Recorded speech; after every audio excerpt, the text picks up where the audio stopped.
ఓం నమ శివాయ. ఇది వినగానే లేదా ఇలా చూడగానే మనసులో తెలియని ఒక ప్రశాంతత, ఒక పవిత్రమైన అనుభూతి కలుగుతుంది కదూ. అదే అదే ఈ మంత్రం యొక్క శక్తి అంటే. ఇప్పుడు మనం విశ్లేషించబోయే ఈ అద్భుతమైన గీతమంతా కూడా దానిలో ఇమిడి ఉన్న ఆ ఆధ్యాత్మిక ప్రయాణం మొత్తం అంతా ఈ 5 అక్షరాల పునాది మీదే నిర్మించబడింది. ఇంతకీ ఏముంది ఆ 5 అక్షరాలలో అంత గొప్పగా? పదండి మరింత లోతుగా తెలుసుకుందాం. పంచాక్షరి, ఈ పేరులోనే అంతా ఉంది కదా. పంచ అంటే 5, అక్షరి అంటే అక్షరాలు. సింపుల్. నమఃశివాయ, ఈ 5 అక్షరాలు. ఇవి కేవలం అక్షరాలే అనుకుంటే పొరపాటే. ఇవి విశ్వశక్తికి ప్రతీకలు. నటరాజస్వామి తన డమరుకాన్ని వాయిస్తుంటే ఆ దివ్యనాదం విని మనసంతా తేలికపడి ఎంతో మధురంగా మారిపోతుందట. ఆలోచించండి. ఓం నమః శివాయ, ఓం నమః శివాయ, హర హర మహాదేవ శంభో శంకర.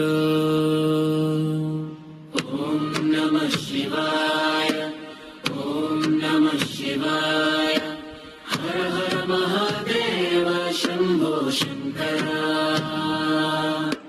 ఓం నమః శివాయ, ఓం నమః శివాయ, నీ చరణ సేవలో నా జీవితం సారమా. గంగాధర శంకర, నీలకంఠేశ్వర, పార్వతీ మనోహర, పరమేశ్వర. పంచాక్షరీ మంత్రం పలికితే పాపాలు పోవునయ్యా. శివ శివ.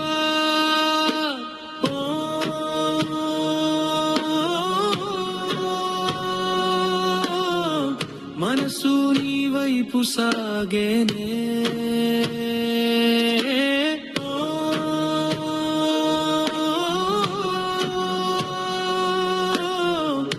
భక్తి వెలుగు పూసేనే.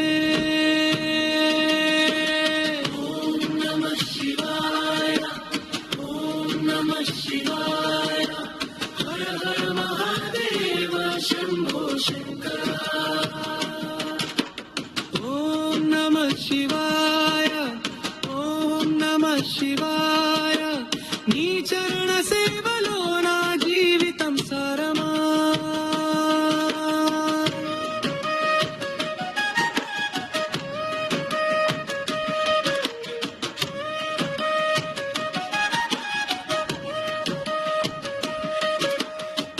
కైలాస నివాస, కరుణా సాగర, నటరాజ రూప, నాద బ్రహ్మ. డమరుకనాదం వినిపించగా మనసంత మధురమయ్యా. శివ శివ.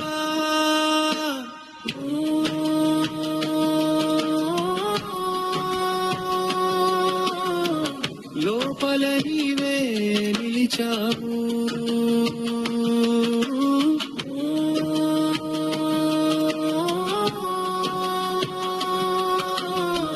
శాంతి నాలో నింపావు.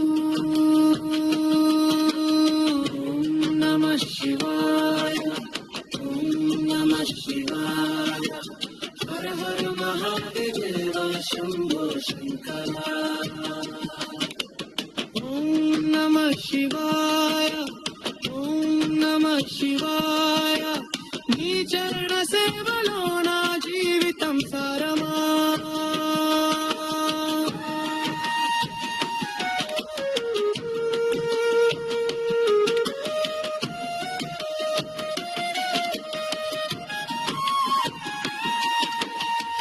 బిల్వదళార్చన నీకు ప్రీతికరమా, భక్తుల రక్షకా దయామయా.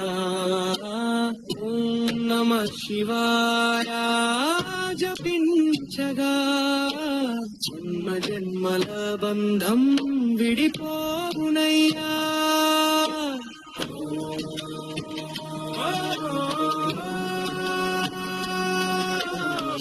శివ శివ శివ శంభో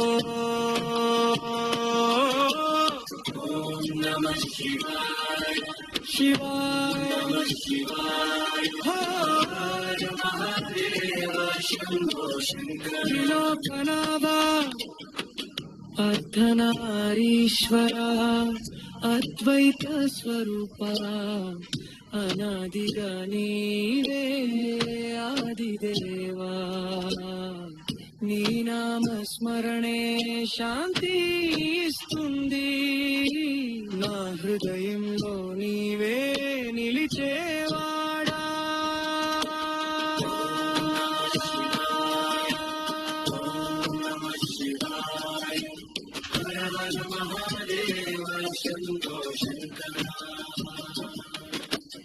ఓం నమః శివాయ ఓం నమః శివాయ నీ కృపతోనే